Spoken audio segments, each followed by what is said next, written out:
Okay, we're at the computer now, and I'm going to show you what goes into building one of these guitars on the technical aspect. So, all the 3D printed parts that come with the BakeLight guitar are printed on a 3D printer, and I use a CAD program to build those parts, to design those parts before they go on the printer.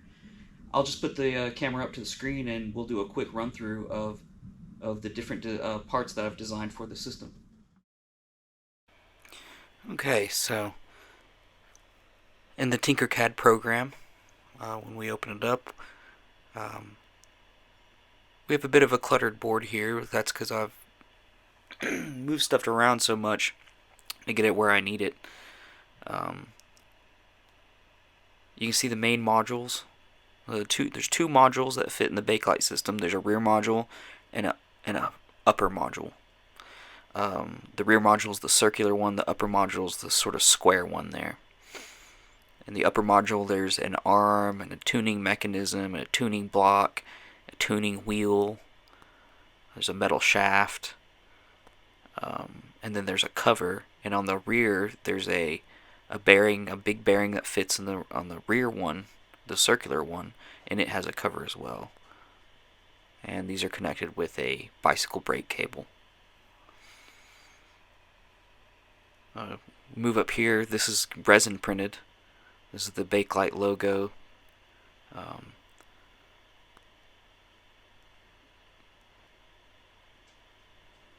and as well as the rear sort of decorative rear caps that go around the rear shaft there.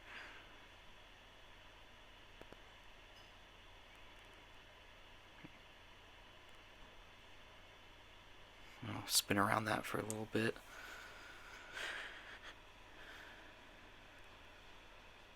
Um, the next part is this is going to be the rear shaft.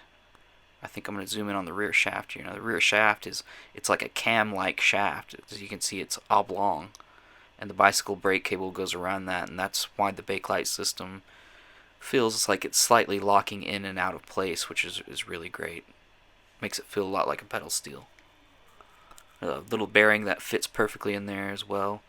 Everything that's printed, it has a 1, 2, 3, 4. It uses 4 different bearing or 3 different types of bearings, and it uses 4 bearings in the whole system.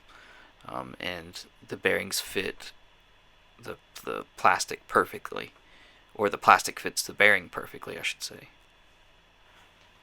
I'd also like to point out that the plastic in the whole system serves as housings for the actual items that are holding pressure, meaning the bearings and the bicycle brake cable are taking the brunt of that pressure, and the plastic just serves as a housing to hold all those parts in place. And it's really designed to where the pressure is on the parts that you want it to be, which would be the metal parts. So this video is really just to give you a quick overview of what I have to go through with the programs and what I'm doing with the programs, and kind of visualizing how this works. It's sort of virtual reality, and then you make it reality through the 3D printer. Um, so what we have here is the what I'm calling the BakeLight pump jack, which is it's a hip bender. So there's a hole through the body of the guitar, and this arm is like a seesaw. It has the guitar string goes in one end, and it has bearings in the center of it, and it seesaws on the bass that's screwed into the top of the guitar. It has a little tuner on it that screws into it, so you can set your tune. And then there's a hole that's drilled through the guitar with a string that goes to either your hip belt or your pocket. And then you shift your body away from the guitar, and that's how it works. So it's a sort of a seesaw mechanism. In the bottom, you can see where a nut. I actually glue a nut into the bottom, and that helps secure the tuner mechanism that I put into it. And you can see the hole right there where the string comes through that attaches to your belt. And you can see at the front there, that's where the string goes through as well. Here's the bass. The bass, that arm fits in this bass, And like I said, there's bearings that fit in the center of that arm, and then it seesaws on that base.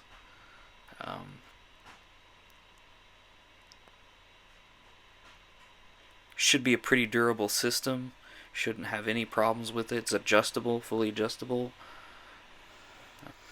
No matter what size you are, you should be able to adjust this to any hip size or however you want to, as well as I'm possibly making like a foot attachment where you can have a string that dangles down your foot and you can press it down with your foot and it presses the string down. I don't know, I'm still working on that, but we'll see in the final product what we can get. Well, that's about it as far as the program. Just wanted to give everybody an idea of what I go through. I'm constantly tinkering with this program, constantly pulling stuff out and changing stuff and making stuff better. So next we'll actually turn this into reality, and I will show you what the 3D printer looks like when it's printing one of these parts, as well as the resin printer and the plastic printer. Okay, so this is about an hour in, 45 minutes in on on 3 of the BakeLight pump jack systems. It's all in all, it probably takes about 35 hours to print everything that goes into one guitar. So I have this 3D printer going non-stop. This is just a slow-mo shot to give you an idea of to slow it down so you can see it working. This is a full speed shot. You can get an idea how fast it goes. These three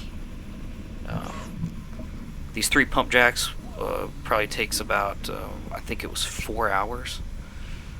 That bed plate is 100 degrees and the nozzle is at about 255. So does use up the electricity, but it's not too bad. But it is like having a little hot iron going non-stop 24 hours a day. Okay, so next here, this is the resin printer. The rear shaft cap is resin printed, as well as the logo on the headstock is resin printed. Those are both dyed in leather afterward, and we'll go over how I do that. As you can see, the bed plate submerges in the pool of resin, and there's an LCD screen below it that captures a photo layer after layer and eventually builds what you see here on the bed plate, which is the BakeLight logo that you saw in the CAD program earlier. So we got to pull this off and pry each one of these logos off. The resin sticks to the bed plate really well. So I've developed a certain little method of grabbing the tip of it with a knife and sliding the knife down and off to remove it from the bed plate.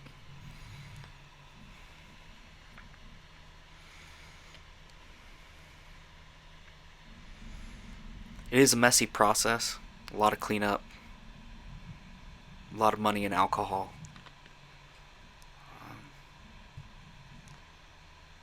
But this is another detail that I like to add to these guitars. Okay, so next we have an alcohol bath. It's basically a little blender in there that spins the water around.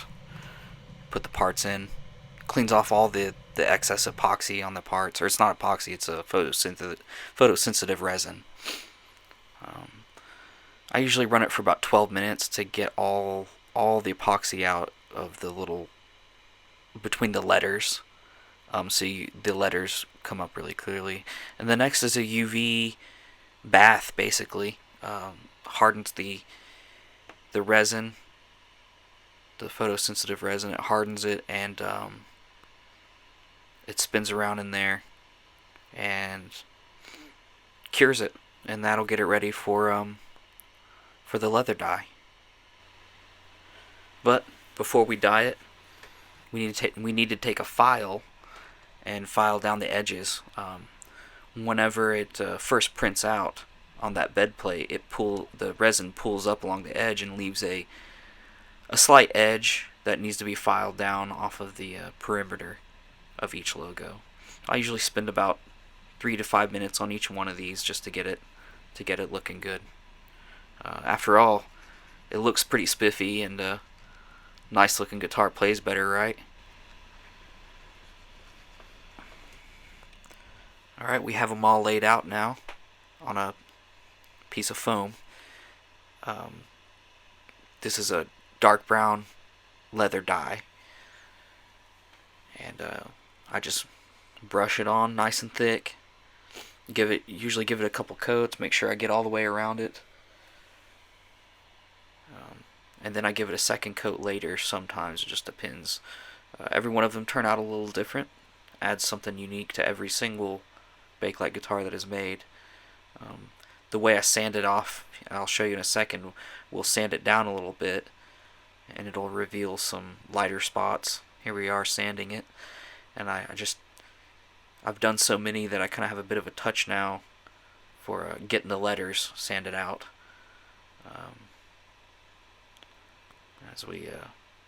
As we sand, the letters show up a little better.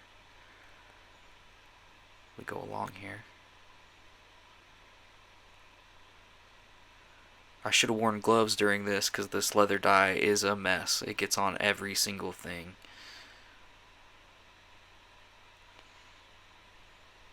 As you can see, it's starting to reveal the letters, the outline. The logo is a light bulb with little light rays coming out of it. So what is that supposed to be? A nice little subtle logo. Okay, there we are. That's about where I leave it. I just leave it a little light, and I might hit the edges a little more, but the idea is just to kind of give it a little more of a rustic look. Make it look like leather.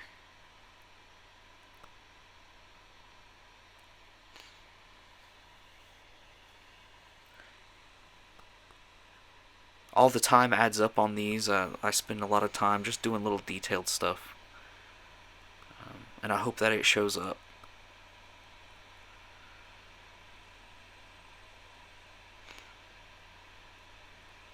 Okay, and here I have them laid out, and I have this guitar toner. It gives this vintage sort of yellow-orange color, and I like to hit it with that, and it gives a little extra depth to the whole thing, gives it sort of a caramelized look, and it gives a caramelized look to all the lighter spots that are just white because I sanded it.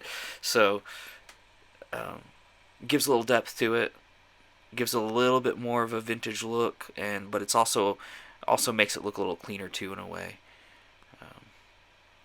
And then once that dries, we'll go over it with a clear coat of urethane.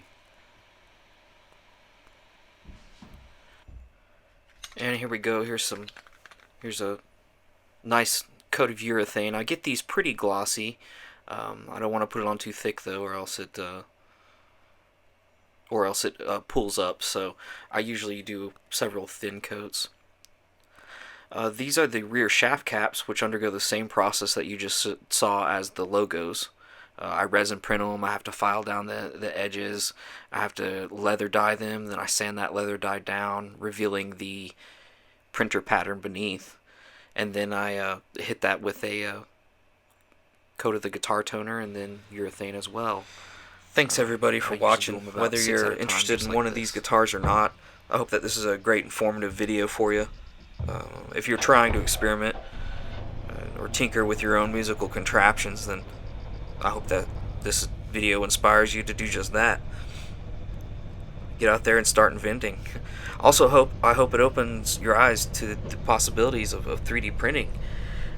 When engineered correctly, plastic can be so durable and strong, especially when augmented with metal reinforcement, like what this system does with ball bearings. And there's a couple metal rods that we epoxy in there, which we'll get into later in the video. I'm able to bring you this budget B-Bender system or G-Bender system because 3D printing custom parts is just a heck of a lot cheaper than machining metal parts, on a mill. So if you're looking for the experience of bee bending, if you've never done that before, or if you're considering a bee bender, then the BakeLight bee bender could possibly be a great option. It's probably the most affordable option out there, and you have the video here to prove the amount of effort that I go through to bring you a quality product.